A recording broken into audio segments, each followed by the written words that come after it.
Let's go to Faiz Jamil in New Delhi. Faiz, so India's top army commander in Kashmir blaming the ISI, but what evidence are they providing?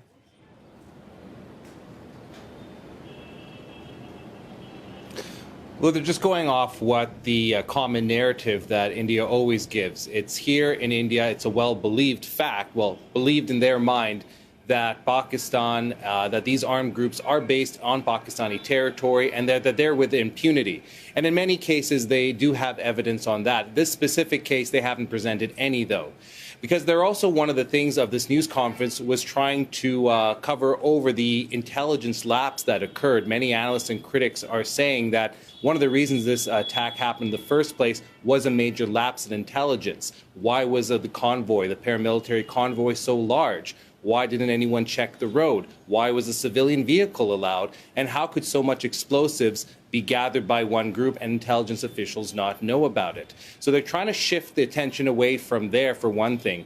The other thing is they're trying to put more pressure on the Pakistani government to address these issues of having armed groups that have publicly said have condemned India being in the Indian-administered Kashmir that are based in Pakistan.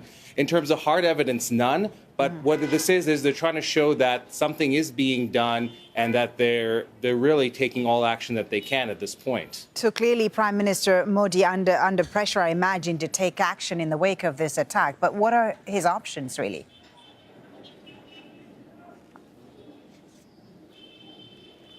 Well, they're fairly limited. Currently, the Saudi Crown Prince Mohammed bin Salman is visiting the region. He's due to come to India on Tuesday itself, so that nothing is expected to happen during his visit. But Modi has to kind of balance what he does in terms of what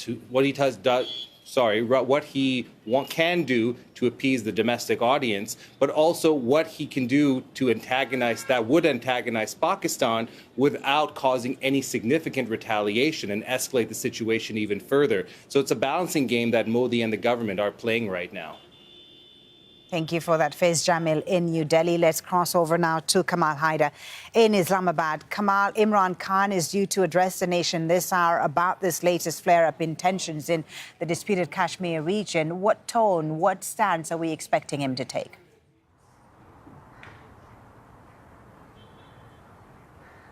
Well, Pakistan has already taken a very matured and balanced position as far as this crisis is concerned. The foreign minister saying that they had exercised constraint on this issue despite the provocations from India.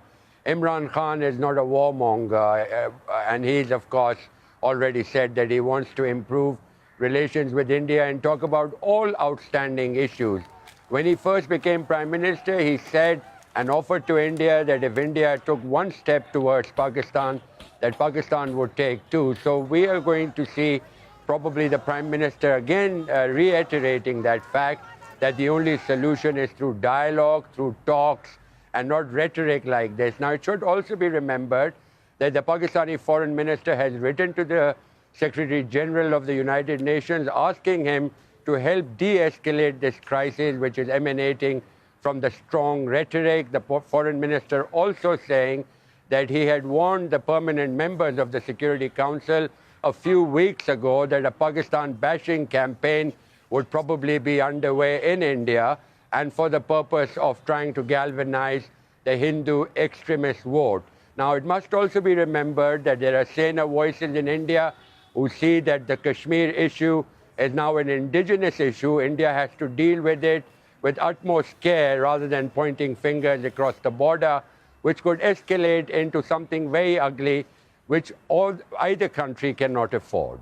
Yeah, and as we speak, Kamal, Imran Khan has begun his address to the nation. The Pakistani Prime Minister speaking there live in Islamabad. His first public address, his first address to the nation in the wake of the attack in disputed Kashmir on Thursday that killed 41 Indian security personnel, an attack which has been claimed by the Pakistan-based group, but Pakistan denying involvement in the attack. Kamal, you've covered the Kashmir issue for a number of years now. How do the recent events compare to previous crises? Just how high is the risk of escalation right now, given the rhetoric we're hearing from New Delhi?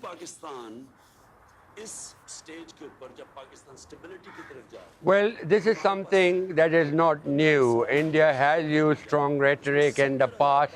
The two countries almost came to a shooting war when Vajpayee, the leader of the Bharatiya Janata Party, was Prime Minister after the attack on the Indian Parliament. But India has limited options. It cannot afford to escalate a crisis at a time like this. Also, you heard Faiz saying that the Saudi Crown Prince was also expected.